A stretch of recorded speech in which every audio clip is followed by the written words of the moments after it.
Hello, hello. Testing. Hello. Maayong buntag, maayong hapon, ug maayong gabi ninyong tanan. Mga student, mga viewers. So, by the way, himo ko aning video ron kay tungod kay wa man ko ka attend sa to last meeting which is supposedly ato meeting kung asa magtudlo ko ninyo Laravel.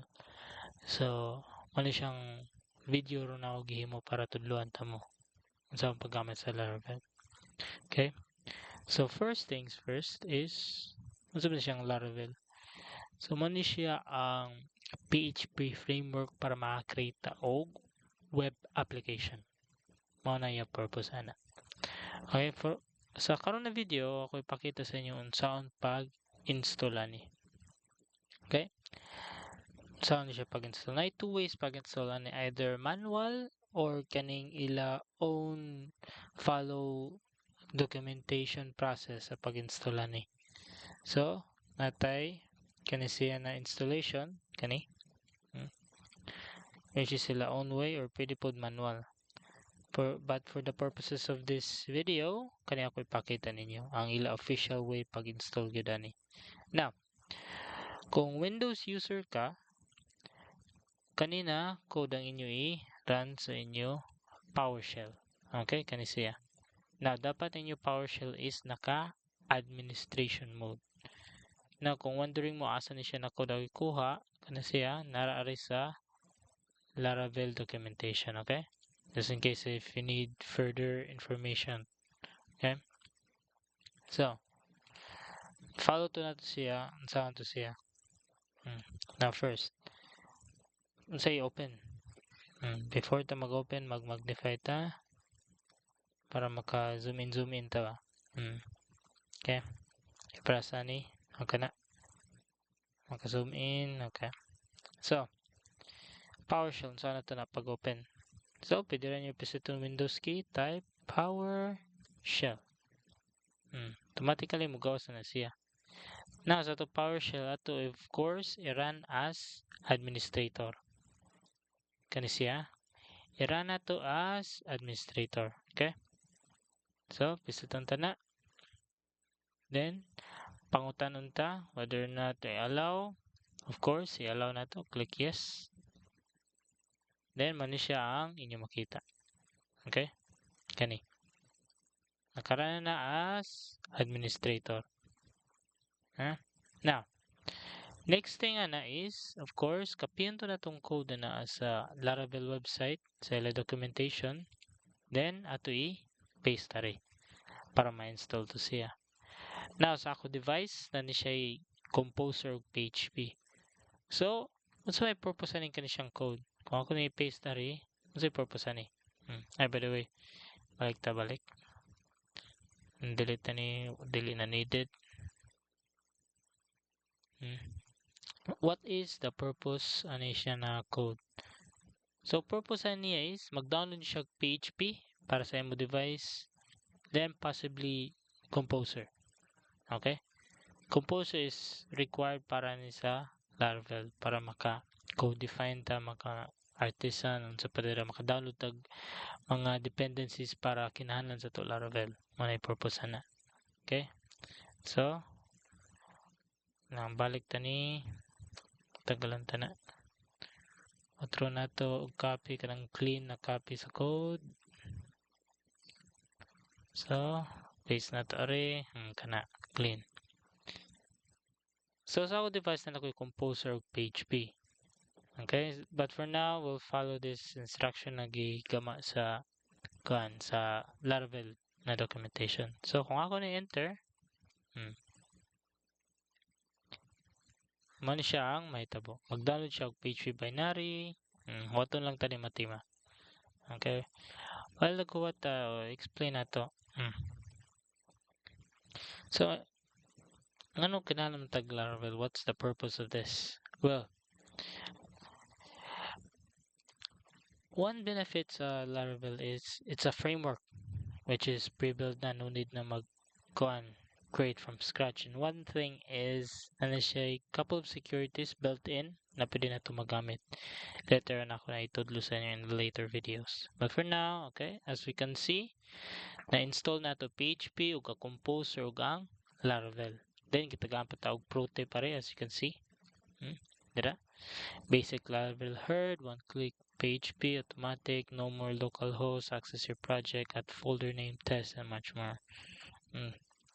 Now if you're wondering what unsay purpose ani, well, sa una, if mag-develop kag Laravel web application, kinahanglan pa rin imong localhost which is imo makuha sa exam. But for now, na sila yung nani na ma-access sa folder name. Either way ako na ipakita sa inyo. Okay. Once ma-install na, ato i-confirm kung na-install na ba yun ang PHP, Composer, Laravel.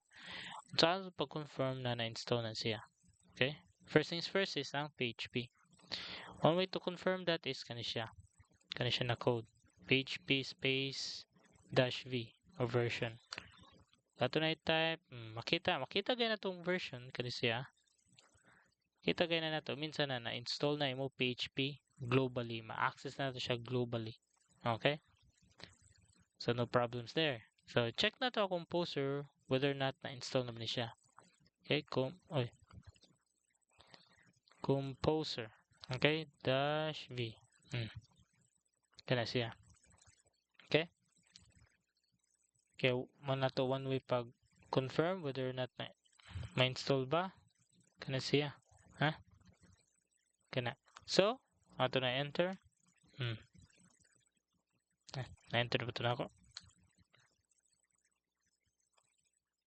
Manikon. Enter. Tara. Okay. Magawas gani siya kani. Tara. Minsan na-install na po dato Composer. Okay, na-confirm na ito ang page pero Composer na-install na. How about the Laravel? Saan ito pag-ensure na ang Laravel is installed? Well, try tani. Laravel -v. Check na to, na-install ba? As you can see, na-install na to Laravel from here. Laravel installer din gitagaan ta og version.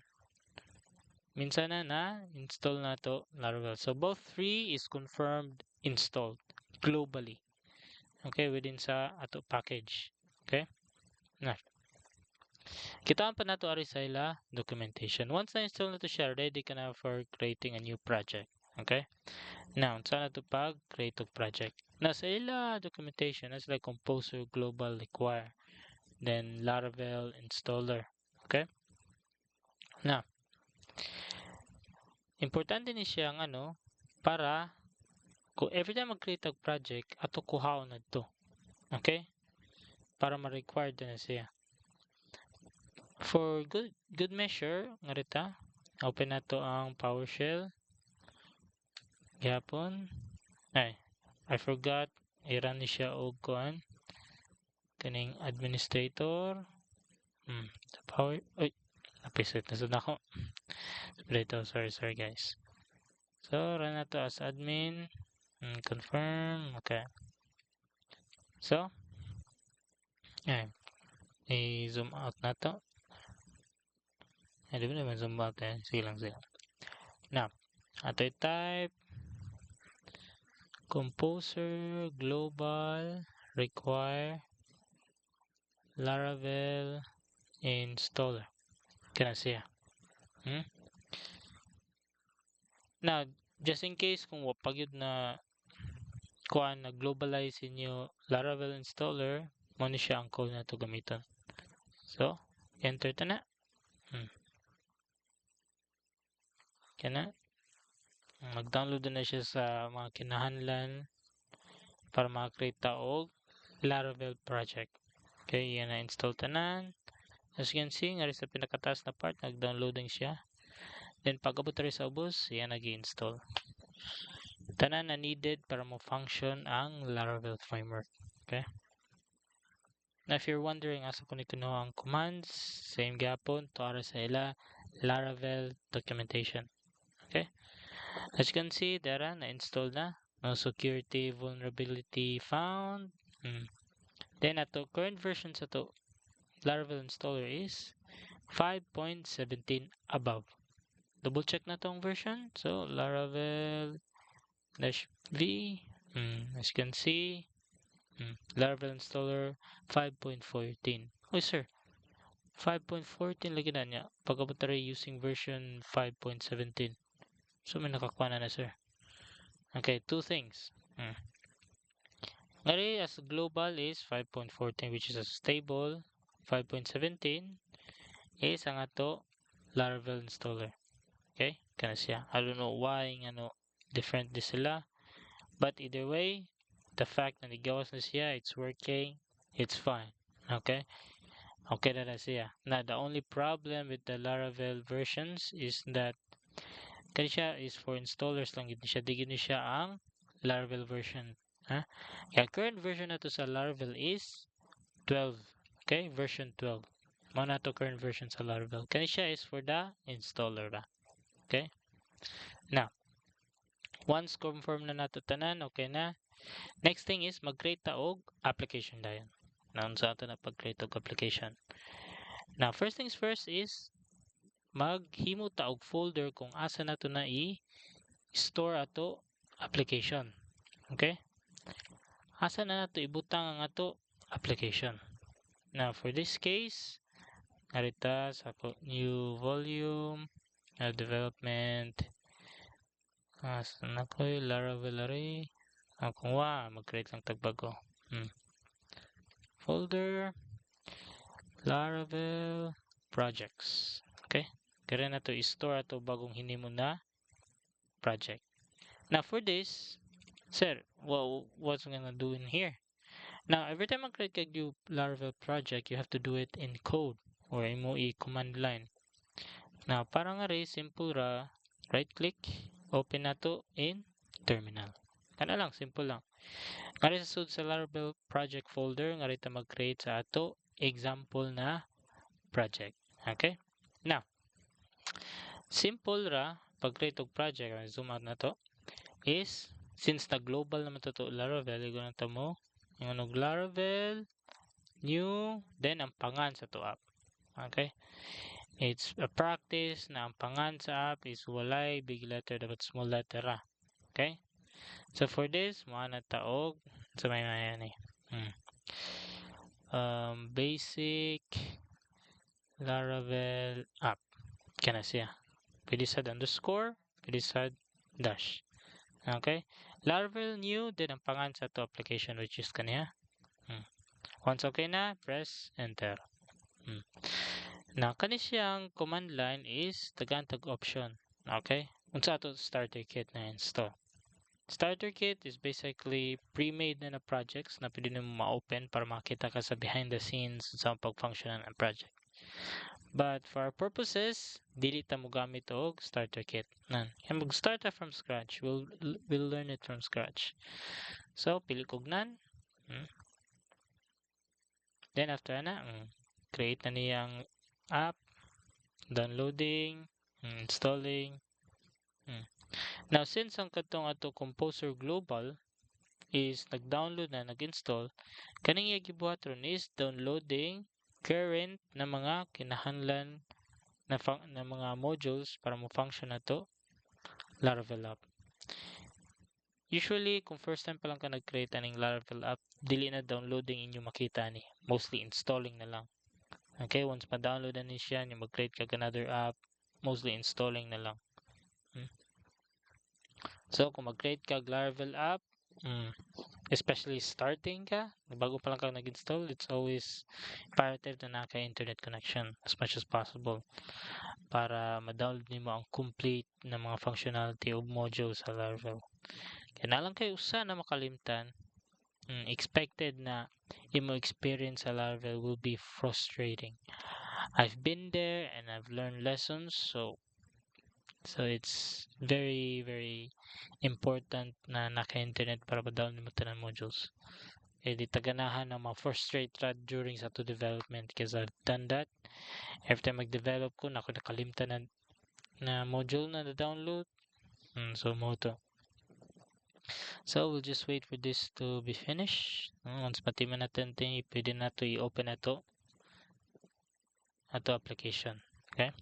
So, ngari, Which database will your application use? Now, na two things. Pwede SQLite, MySQL, MariaDB, Postgres, SQL. Whatever database na yung gitunan, pwede bisagasa. But most likely, ang gamiton is MySQL. But wala man ko nag-on sa MySQL nako. Karon, ato lang gamiton is SQLite. SQLite is an embedded database management system. What do you mean embedded? Nana sa system daan. It has less functionality but it works fine for a case. Kana, SQLite lang ta. Would you like run npm install and run npm build? Yes. I would like to run those. Para during sa development, di ta maglisod. Especially kung namoy assets. Kung mag-down mo Bootstrap, magamit mo Tailwind or Google Charts, it's imperative na namoy npm install or npm run build para ma-build ninyo in new projects for productions. Once ma-build na, sayo na lang siya. Okay? As you can see, you-build na to application, then Tora. So, kita nga tag-instructions saan to pag-run sa to application, saan to pag-start sa to local development, nangari. Then, ang mga files and assets, gi-build na, daan. Okay? Mano siya ang preliminary building. Okay? Kani gi-build na daan na to application. Now, so, sundun ta ni, kani CD. Okay? So, na siyang CD, sir. Ano na CD daan. Okay? Now, ang CD is purpose na is mo change directory ta sa kadtong application nato gihimo. Okay? Mag-change directory ta. Makita na to rin sa to Laravel project, i-create na ta og folder which is basic Laravel app. Okay, ang purpose ra sa CD is mo change directory ta sa pangan sa folder which is basic Laravel app. Kung ato nakita na to app, nadira ang ato whole Laravel project. Okay? So, gets na to? Okay, proceed ta. So, mga ta CD basic Laravel app. Kaya siya is nothing new. Igura ta ni change directories folder. Okay? Then, visit na ako. Then, makita ninyo rin na nanako sa folder basic Laravel app. Mo ni ang ato path as of now. Web development, Laravel project, then basic Laravel app. Now, itry ta ni run. Mga na taog composer run dev. Now, kung nag-develop pa kasi mong Laravel app, it's important na imo siya i-run in development mode. Para kung whatever changes na imo buhaton sa imong Laravel app, mo affect po dito sa imong development. Para dili ka sig build. No sir, kabaw naman may sir, nga nung sulti ka man naman. Well, sa una, wala pa ko kabaw ni na feature. Ang ako ba is permitted ako i-build. Then, kita na akong changes. Every changes na ako button, kaya na ako i-build, change build. Karon kay baon ko ani, mas mayo ni siya na method. So, run ta na. And we'll see. JSON serve. Makita na to ra. Info processing jobs from default queue. Info server running on HTTP. Kanisa. So, ato server is nag-run sa localhost. Then, mo neto app URL, localhost. Nandira, mo neto ports. Now, if you're wondering, unsa na siya na IP, sir? Kala siya na IP is mo neto loopback IP. Okay, loopback IP na siya, ha? Kana. So, basically, ato application is nag-run sa ato device karon as a loopback. Okay, this is good for development. Okay, so, i-open ta ni, hold control, then click. So, makita na to. Muna ni ato running application. Once mo gawas na siya, minsan na you've successfully installed Laravel, then you can create projects inside Laravel. Okay? Maro to siya. Inatura ka simple pag-install sa Laravel application. Okay? So, maro to guys. Thank you. Then we'll proceed to the next video. Okay?